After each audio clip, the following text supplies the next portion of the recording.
Newton's second law of motions, Newton's second law of motion. Well, Newton's के second law of motion को समझने से ठीक पहले एक टॉपिक को समझना बहुत ज़रूरी है जिसको हम बोलते हैं मोमेंटम। क्या बोलते हैं? मोमेंटम। तो पहले आप मोमेंटम को समझ लीजिए, फिर inertia of motion means Newton's के सेकेंड लॉ के बारे में हम कंसिडरेशन आगे कंटिन्यू करते हैं।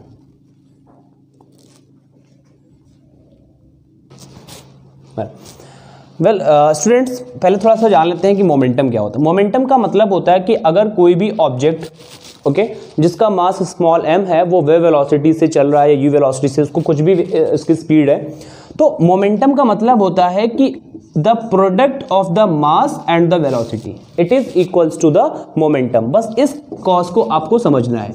ये मोमेंटम के एप्लीकेशंस अभी हम थर्ड लॉ ऑफ न्यूटन से ठीक पहले पढ़ाएंगे, जैसे सेकेंड लॉ ऑफ न्यूटन खत्म होता है। तो इस चीज को याद रखिए कि मोमेंटम का मतलब क्या होता है। It is the product of the mass and the velocity which is equals to the momentums. Okay, so Newton's का सेकंड लॉ ये कहता है कि किसी भी ऑब्जेक्ट पर अप्लाई किया गया force change in momentum with respect to the time के इक्वल होता है। That means you can say that F equals to delta P upon delta T।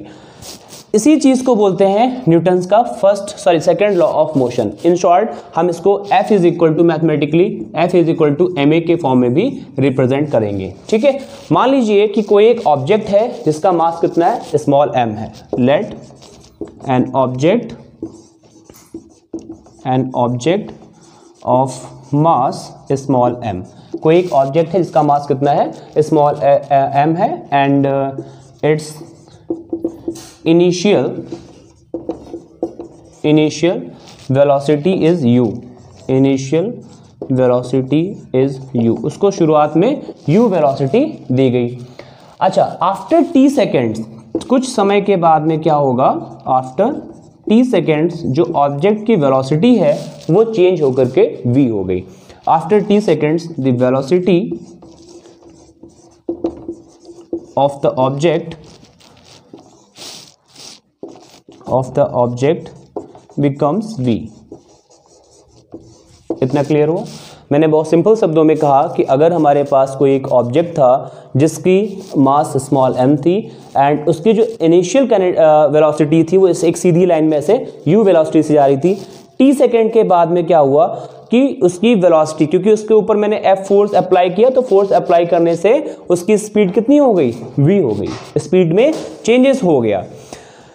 फिर अब इसकी हम अगर बात करें इसका इनिशियल और फाइनल, जो इसका मोमेंटम होगा वो इनिशियल मोमेंटम कितना होगा, मान लेते हैं कि P1 इज इक्वल टू क्या होगा, mv, किसके बराबर हो जाएगा, mu के बराबर हो जाएगा।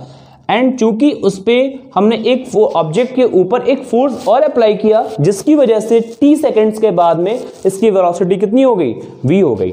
तो इसका जो लास्ट मोमेंटम है वो उसको हम P2 लेट करके बोलते हैं, P2 is equals to mv।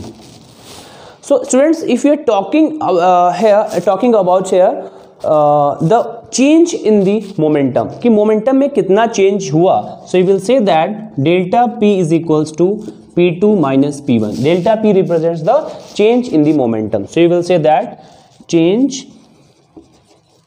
in momentum. Change in momentum की यदि बात करेंगे, that means it is equals to P2 minus P1. Or you can say that here mv minus mu. That is v minus u. It is the change in momentum, that is delta P. Okay, that is delta P is equals to, we will write here mv minus u. Delta P is equals to mv minus mu, or you can write here mv minus u, that is equals to delta P. Okay, so the net change in the momentum after t seconds when we applying the force F at the object which is initially moving at a velocity u, and after t seconds it gains the velocity v. Okay, so its initial momentum, that is P1 is equals to mu, and the last momentums becomes mv, and the change in the net momentum, that is delta P is equals to P2 minus P1. Okay, delta P is equal to P2 minus P1 and put the values here. That will be mv minus mu, and we get this like this. Now we will find out what is the rate in change in the momentum. What we will change? We will find out the rate in the change of the momentum. Okay, we will consider here rate in the change of momentum. Okay, when we use, जब हम कभी change की बात करते हैं, मतलब संवेग में परिवर्तन की दर की बात करते हैं, इसका मतलब हुआ कि m v minus u upon t.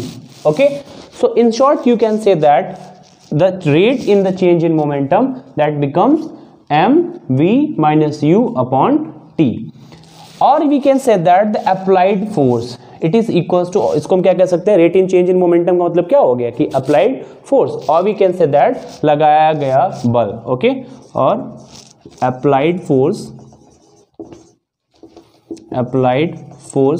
will equals to, that is F, we can write here F will equals to V minus U upon T, or we can say that F equals to, it is delta P upon T. Okay, so this is the principle of the second law of the Newton's. We will say there F equals to delta P upon T.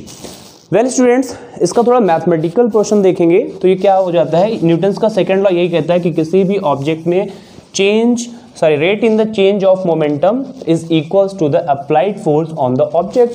यही आपके Newton's का second नियम था. इसको अगर हम देखें ध्यान से, इसी कंडीशंस को, we will find here F equals to m v minus u upon t था. Okay, so it will equals to m and into we will write here v minus u upon t.